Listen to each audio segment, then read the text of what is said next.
Jarrett, Chapter 11, the Great Depression and the New Deal. The Great Depression, we look upon it as being essentially the 1930s. You could argue the Great Depression began, or at least the beginnings of the Great Depression started in 1929, with the stock market collapsing. And of course, the Great Depression does not end until we get into World War I, which was 1941. Now, those dates are not the exact beginning and end. A lot of people associate those dates. You could argue that the Great Depression really started about 1932. And I think most historians would use that date. And it really didn't end until about 1942. And so either way you look at it, either using these dates here at the bottom or these dates here across the top, we're looking at more than a decade or more of a depression. And during that Great Depression is when we had the New Deal. The New Deal was the policies, the domestic policies of Franklin Delano Roosevelt, FDR. And so we're going to go into all this material during this video. All right, let us begin.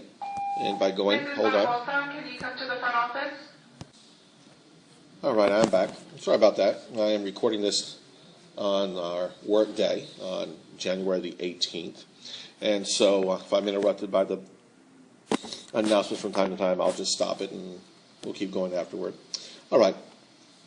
Let's take a look at these terms. There are, I believe, 44 terms in this chapter. I'm going to try to keep these videos about 20 or so minutes. And so if it takes 2 or 3 of them, that's fine. It's not a problem.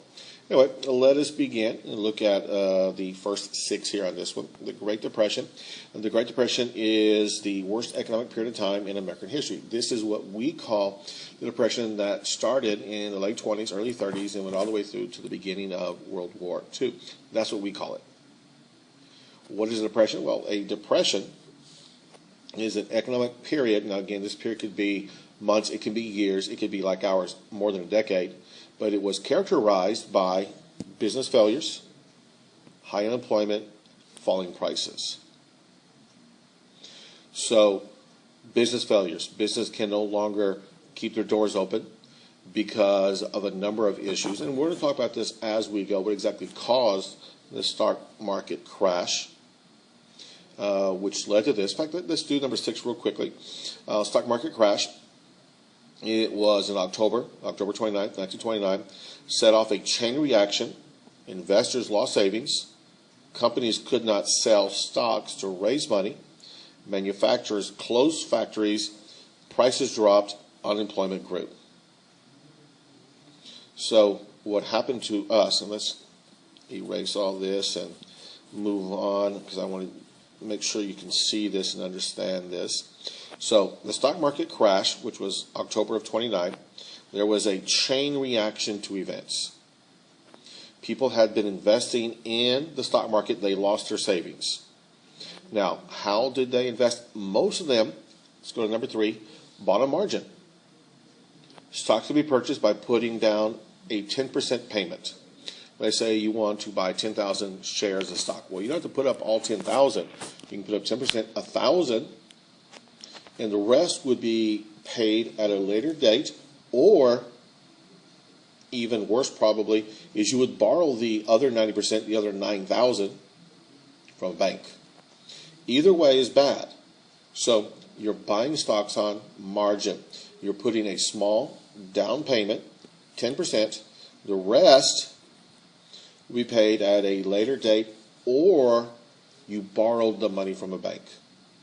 And the idea was you buy $10,000 worth of stock. You put up 10%, $1,000. In 6 months, a year, you sell the stock for $25,000. Keep in mind you invested 10, you sell for $25,000. That's $15,000. You pay back the loan from the bank with interest. The rest is profit. You didn't take it and go back and invest more. Instead of buying the second time around $10,000, you buy $50,000. And so what do you have to do? Well, again, you have to buy on margin. So our investors, people who were buying on margin, lost everything, which means that they, hold on. How's it going, man? All right, I'm back. I was gone for a few minutes talking to one of the teachers. And let's get back to this. So investors lost their savings. Again, they were putting 10% down. The rest would be paid at a later date. Or, of course, they borrowed the money. Either way, they're in deep trouble. So when the stock market collapsed, all of that money that was invested by you, again, you only maybe put up $1,000 to the $10,000, but you owe the other $9,000. And so since you couldn't pay that off, well, the banks would then repossess your furniture, your car, your clothing, your jewelry, whatever the case may be. Okay. Our second item down here, companies could not sell stock to raise money. Well, again, why? Well, because no one had any money. Even though you may not have invested in the stock market, your boss did. And when your boss could not afford to pay you or could not afford to pay you all those hours, he either cut your hours down or fired you. Or you may not invest in the stock market, but you own a small business and most of your customers invest in the stock market. They no longer have any cash to go to your business. So what are you going to do? Well, you're not selling anything. Let's say you have a small restaurant and no one's coming to eat at your restaurant because, again, they don't have any cash. So you can't keep your full staff employed. So you either have to cut back on hours or fire them.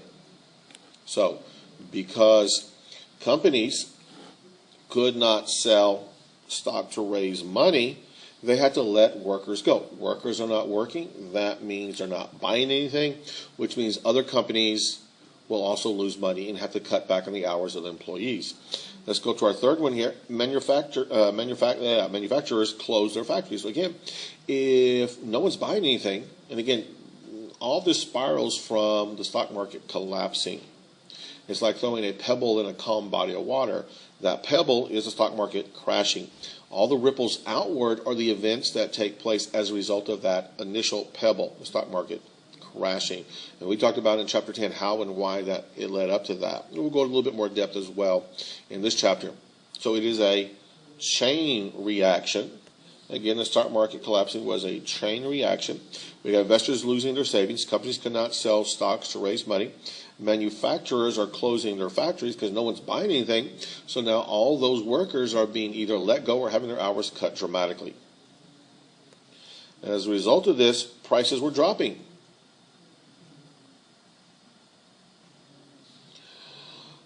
Prices are falling. Again, there's somewhat of a surplus. Okay, and again, we've talked about supply and demand. When the surplus, when there is a surplus, when there is overproduction, prices fall. Now, again, for the consumer, that's usually a good thing. I can go buy more now because prices are falling. But the problem is, because of all of this stuff we're talking about, because of the stock market crashing and that chain reaction we've been talking about, no one has any money. And what is the last thing? Well, unemployment grew. Again, we go back to what we talked about. Unemployment is growing. Why? Stock market has collapsed. People who were buying on margin, putting down just 10% and paid off the rest later or borrowed the rest from a bank, they lost everything. And we're talking a good percentage of Americans. I don't think I've ever seen a percentage given how many Americans had invested in the stock market, but it was a good percentage, a very high percentage. And a lot of that was people who were employers, the rich, the well-to-do, the upper middle class and richer. They're the ones who create jobs. Small entrepreneurs, small business owners, restaurant owners, factory owners, they were trying to make a little bit more money by investing in the market. And when the stock market collapsed, they lost everything. And since they lost everything, and again, we go back to all of this down here, okay, when investors lost their savings, they could not go out and buy anything. Companies started having to let people go because they couldn't sell enough stock to raise money, keep them going, because no one had any extra cash. Manufacturers were closing their factories because, again, no one was buying their stuff. They had to let people go. Prices were falling, which is usually great for consumers, but again, no one had any money to buy anything, and as a result of all those things, unemployment grew. Okay? Let's go to the other two that we skipped and talk about them. Interest, money collected above the amount borrowed when it's paid back. Now again, money collected above, this is the key word, above the amount that is borrowed. When you borrow the money, you are expected to pay it back with interest. So let's say you borrowed $9,000. Go back to our scenario that we were discussing a little bit earlier. Let's clean this up right here a little bit. Okay.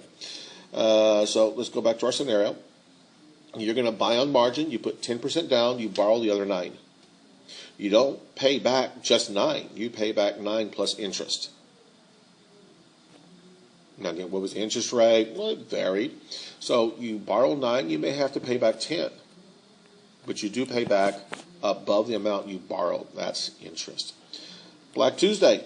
This is the term we use to refer to October 29th. Again, talked about it already. October 29th, this is when the stock market collapsed. The stock market prices kept falling as a result of a panic, which caused prices to fall even more. Supply and demand. When there is a huge supply, prices fall. And what happened was, as the stock market opened on October 29th, people started dumping their stocks. There had been some concern about the stock market for some time, and this was the day. Now, why was this day? I have no idea. But this was the day. People started trying to sell their stocks. As they dumped more stocks on the market, other people saw that. They panicked. They tried to sell their stock, so more stocks were dumped on the market. And as the supply of stocks kept growing, prices started to fall. People saw prices falling. They got scared. They dumped their stocks on the market, which created even a larger supply of stock, and the prices fell more. More people tried to sell their stock, and it just snowballs. Okay, let us move to the next page, the next slide. And we're looking at 7 through 11. The Federal Reserve Board, okay, a government entity whose job was to oversee the economy by controlling the interest rate. Now, the Reserve Board, which, by the way, is still around to this day, it is created by the government. It is to oversee the economy through by a number of reasons, a number of ways, and one of them was to control the interest rates. Interest rates are what we pay above and beyond a bank loan. It could be on a bank loan, it can be on a credit card, it could be a loan for a house, a car, it doesn't really matter. So when you borrow money from an entity like a bank, you pay them back with interest. That interest is determined by the Federal Reserve Board. The interest is determined by the Federal Reserve Board, and you can make money cheaper by lowering the interest rate. That means it's easier to borrow money, it's easier to pay it back, so money's cheaper to borrow. You can make money more expensive to borrow by raising the interest rate. And it is an ongoing struggle by the federal government, the Federal Reserve Board, to control the interest rates so that way there is either enough money to borrow or not enough. It depends on what they want to do. If they want money cheaper, they lower interest rates. If they want money more expensive, they raise interest rates. It is often something that is done poorly by the federal government, but that's the way the system works. Number 8, Herbert Hoover. And this, of course, is the Republican president, first elected in 1828. The stock market crashed during his term.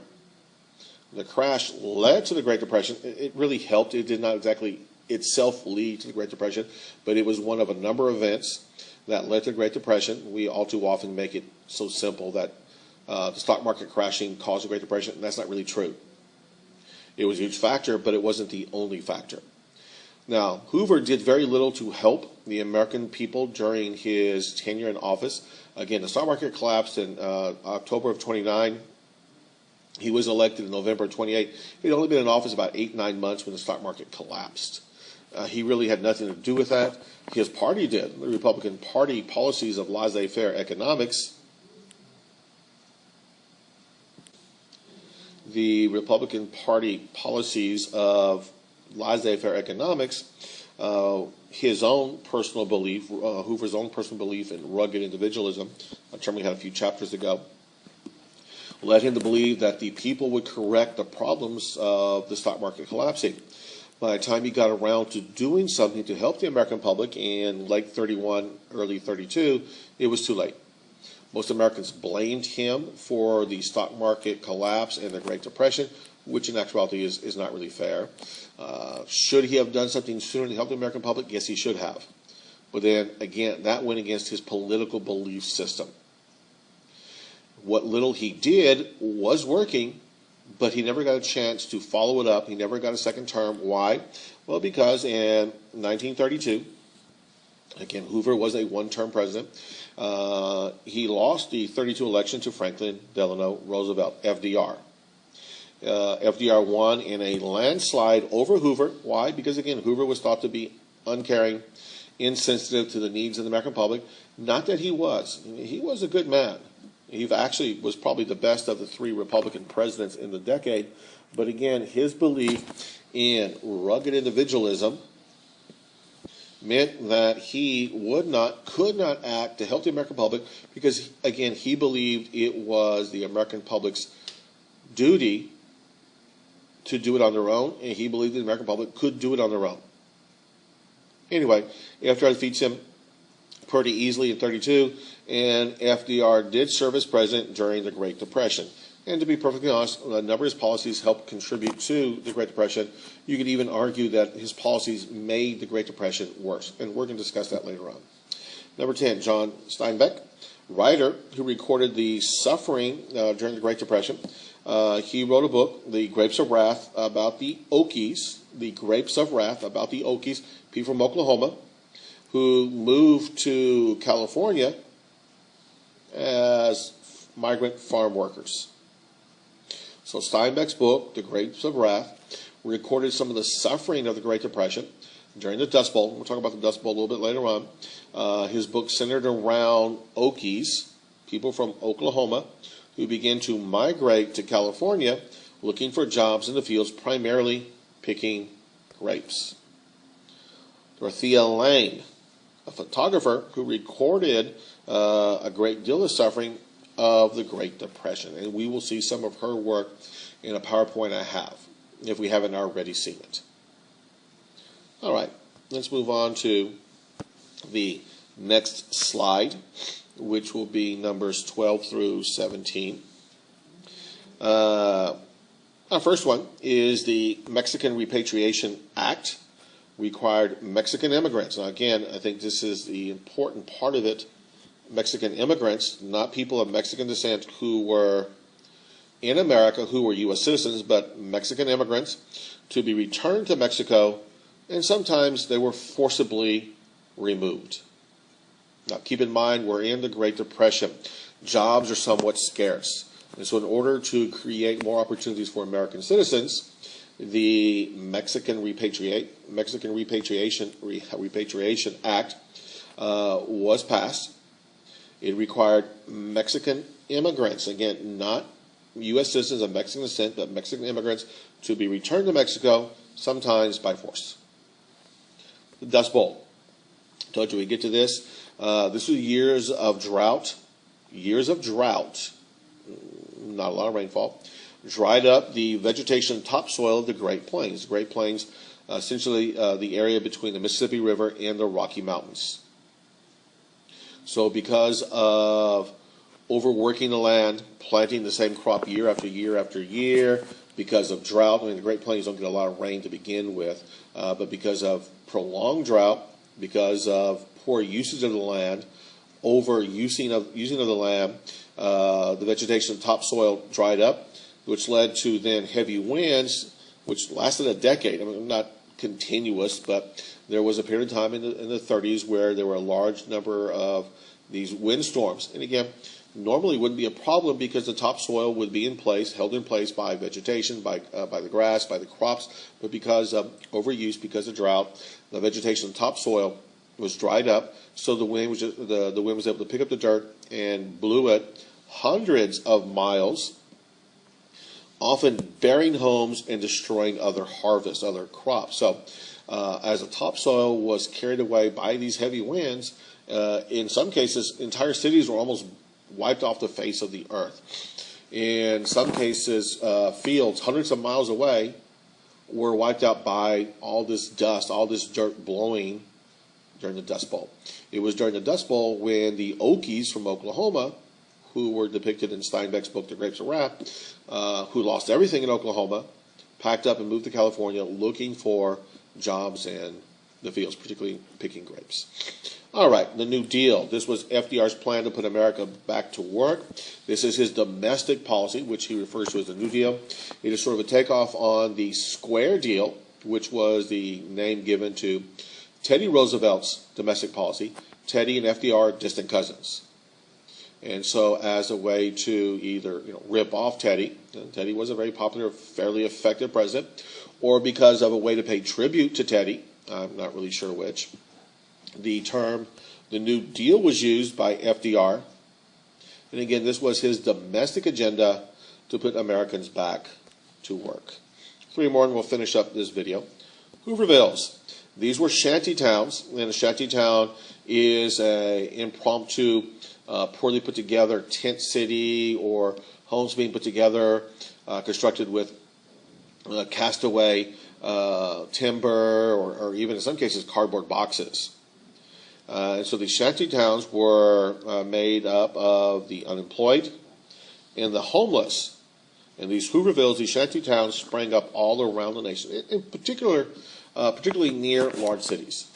And so they were called Hoovervilles as a way to insult Herbert Hoover, whom most America believed was responsible for the Great Depression. Now, again, that is not true. It's not really his fault.